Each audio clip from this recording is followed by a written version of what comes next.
আপনি যতই স্মার্ট হন না কেন, আপনি যতই ধনী ব্যক্তি হন না কেন, মুরব্বী মানুষের সাথে কখনো অভিজ্ঞতায় পেরে উঠবেন না।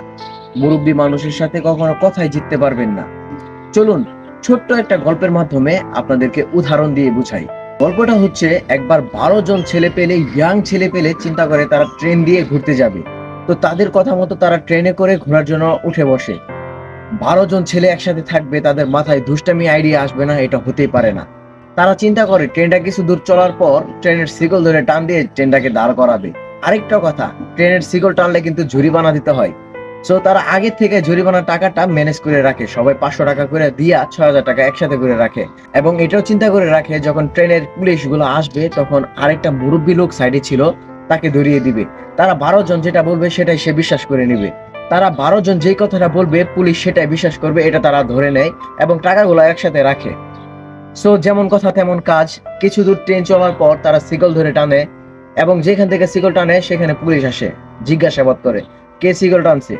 তারপর ওই ইয়াং ছেলে পেলে গুলা মুরব্বী লোকটাকে দেখিয়ে দেয় যে স্যার ওই লোকটা শিকল ধরে টান দিছে।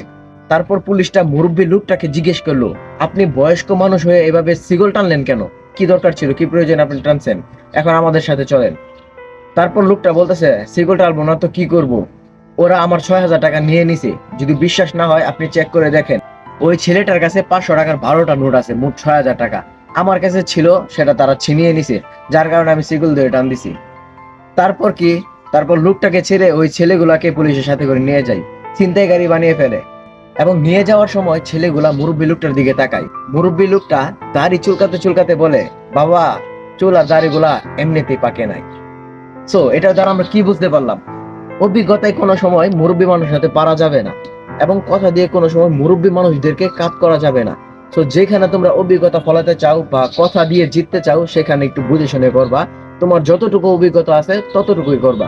কোনো মুরব্বী মানুষের সাথে যাবা না, এবং কি ফালতু কোনো কাজে কর্মে যাবা না। কিছু করার আগে অবশ্যই চিন্তা করবা।